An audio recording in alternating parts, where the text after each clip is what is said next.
नमस्कार दोस्तों, स्वागत है आपका शिव साधना तंत्र चैनल में। भगवान महाकाल का आशीर्वाद आप सब पर बना रहे, ऐसी मन में कामना है, प्रभु से प्रार्थना है।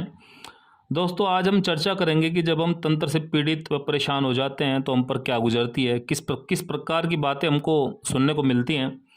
तो दोस्तों, जब तंत्र से हम पीड़ित होते हैं या हमारा कोई जानने वाला, मिलने वाला, कोई मित्र, परिचित आदि पीड़ित हो जाता है तो हम परेशान हो जाते हैं। तो हम एक ऐसे व्यक्ति को खोजते हैं, किसी ऐसे तांत्रिक को या भगत को खोजते हैं, उनसे संपर्क करते हैं जो ये जानते हैं कि किस तंत्र की विधि से या किस प्रकार के तंत्र प्रयोग से हमें या हमारे परिवार को नुकसान पहुंचाया जा रहा है। इसी क्रम में हमें यह सुनने को मिलता है कि इस पर तो काली की चौकी चला दी गई है, या भोग इत्यादि देकर किसी वीर शक्ति का प्रयोग किया गया है, या इस पर मारण प्रयोग किया गया है, या किसी पशु पक्षी इत्यादि की बलि आदि देकर इस पर प्रयोग किया गया है।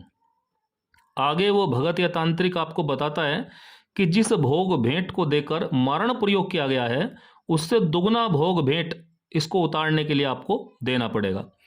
अब एक साधारण गृहस्थ व्यक्ति इन सब बातों को समझ नहीं पाता कि ये चक्कर क्या है, उसके साथ हो क्या रहा है। तो आज इसी विषय को थोड़ा समझने का प्रयास करेंगे, क्योंकि मेरा मानना है कि आज के इस भौतिकतावादी युग में जब सभी लोग अपना स्वार्थ सिद्ध करने के लिए हर प्रकार के हथकंडे अपनाने को तैयार हैं और लोगों के नीचे गिरने की सभी सीमाएं समाप्त हो चुकी हैं, जो सामने से आपके मित्र, हितैषी, संबंधी दिखाई देते हैं, बाद में पता चलता है कि उनसे बड़ा शत्रु कोई नहीं है। तो हमारे जो सीधे साधे गृहस्थ भाई हैं, उनको इस विषय की थोड़ी बहुत जानकारी समझ होनी चाहिए मेरे विचार से, ताकि वो सही समय पर सही निर्णय ले सकें। इसी कारण यह विषय मैं आज आपके समक्ष रख रहा हूँ। विषय को आरंभ करने से पहले आप सबसे अनुरोध है कि चैनल को सब्सक्राइब व वीडियो को लाइक अवश्य करें, ताकि और भी अधिक नई नई जानकारी आपके सामने रखने का उत्साह प्राप्त हो सके।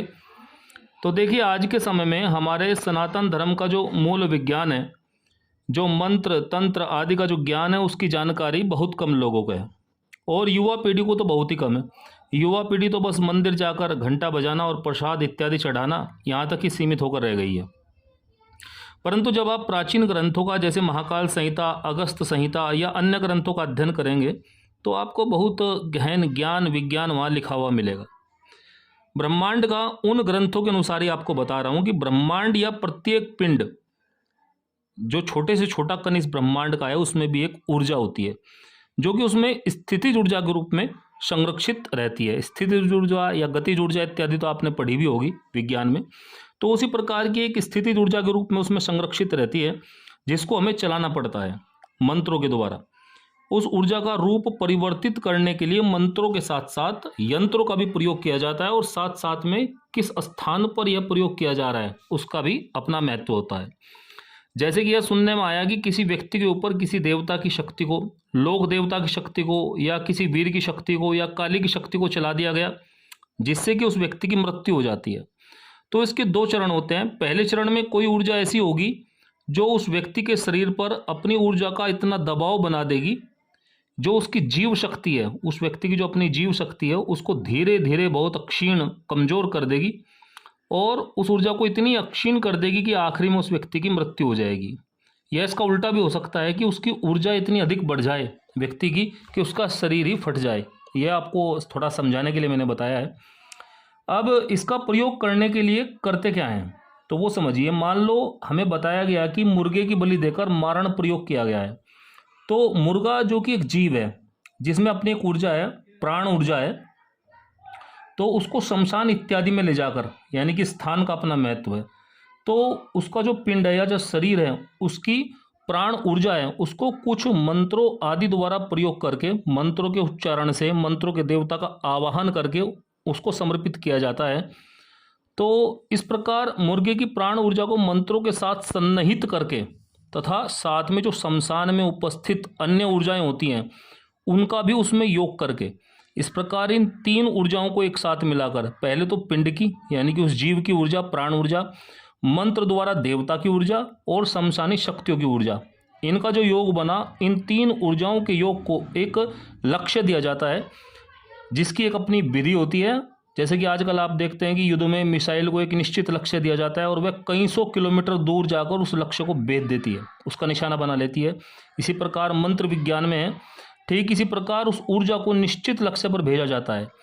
अब जिस व्यक्ति पर ऐसा प्रयोग हुआ है उसके पास अपने रक्षण के लिए अपने इष्ट की या गुरु की कोई शक्ति है तो उसके बचने के चांसेस हैं, और यदि ऐसी कोई शक्ति उसके पास नहीं है तो वह निश्चित रूप से मृत्यु को प्राप्त होगा। यानी भोग भेंट आदि जो मारण प्रयोग किया गया है, भोग भेंट आदि देकर उसमें ब्रह्मांड में उपस्थित ऊर्जाओं को अपने अनुकूल ढालने का, अपने अनुकूल बनाने का या अपने अनुकूल क्रिया में लाने का एक निश्चित विज्ञान छिपा है। अब प्रश्न उठता है कि इसको उतारने के लिए जो दुगना भोग भेंट देने की बात कही जाती है उसका कारण क्या है? तो उसका कारण ये है कि जिस ऊर्जा का प्रयोग हुआ है उसको हटाने के लिए हमें उससे दोगुनी ऊर्जा की आवश्यकता होगी। पहले चरण में तो उस प्रयोग को रोका जाएगा और दूसरे चरण में उसको हटाया या निष्क्रिय किया जाएगा, या इस दौरान उस प्रयोग को जब खत्म किया गया तो कहीं दूसरी ओर से कोई और प्रयोग ना कर दिया जाए तो उससे बचाव के लिए भी दुगनी जो भोग भेंट है उसका विधान किया जाता है।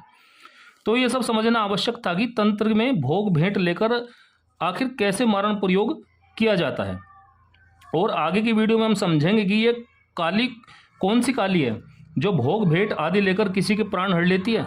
क्योंकि हम तो जानते हैं कि काली तो माता का स्वरूप है, तो माता कैसे ऐसा कर सकती है, किसी की हत्या कैसे कर सकती है, इसमें क्या भेद है?